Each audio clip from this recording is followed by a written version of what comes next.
Good morning. It is 6:48 a.m. on Wednesday, January 12th, 2022. I'm Christiana Ellis, and I just got up. This is 5 more minutes.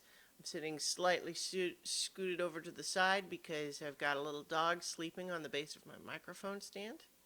And rather than move him, I'm going to just sit crooked a little bit today. So, we didn't have our Dungeons and Dragons so many levels stream last night just because I've got my busy week at work this week. It just left me with feeling like I wouldn't mind a week off of having to be a bit more focused, and so I ended up actually playing streaming a video game called Prey a little bit last night instead. And that's a fun game. I'm really enjoying it. If you're not familiar, it's done by the same people who did like Dishonored and Deathloop, and you can actually see the stylistic similarities there. But this one is it's a first-person game, kind of a shooter action adventure game.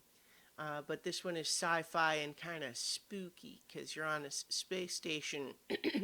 It's inhabited by these weird alien monsters, many of whom can mimic the shape of various objects in the room.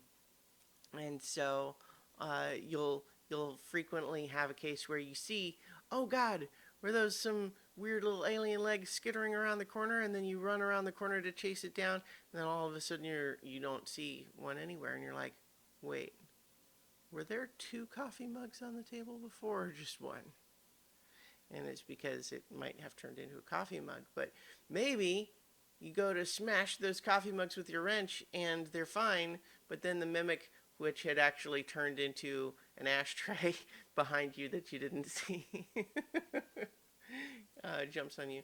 And so one of the things that was interesting playing it on stream is that it's kind of a cliche for let's play videos of scary games that you have these streamers who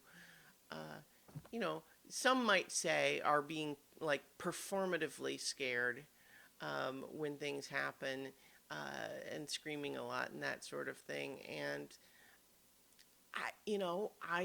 I think that that's sometimes true, but what I found was kind of interesting to reflect on was that simply the fact that I'm maintaining a commentary, like I am vocalizing what I'm trying to do and what I'm trying to and what I'm feeling about what's happening on the screen, just because the fact that I'm just talking about it inherently heightens my emotional reaction when stuff goes on. And so I found myself often kind of going, ah, in ways that I probably wouldn't have said aloud if I weren't streaming. But not because I'm doing it for the audience, but just because I've got myself in a mode of vocalizing my feelings. And I think that that's interesting to think about, because it's certainly also true, at least for me, and I think a lot of other people, but not necessarily everyone, that vocalizing feelings makes them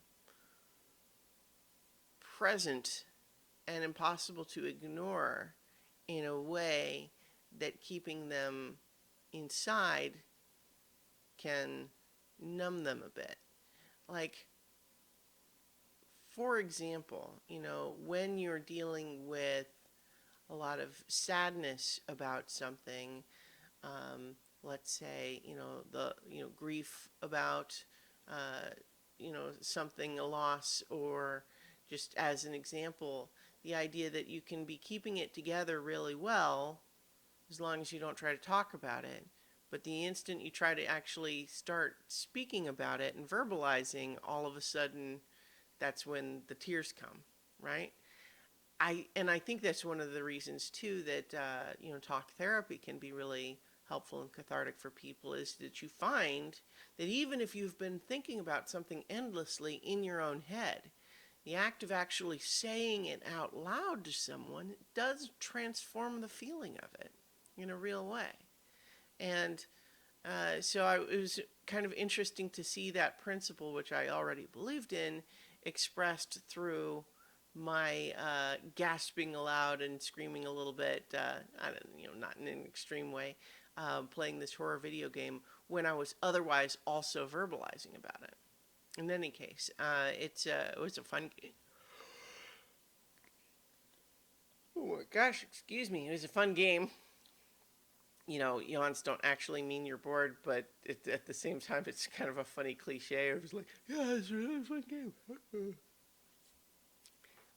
But yeah, that video the VOD of it should be posted over to YouTube. So if you wanted to check out me playing the video game Prey, you can do that. And in the meantime, I'll talk to you all tomorrow for 5 more minutes.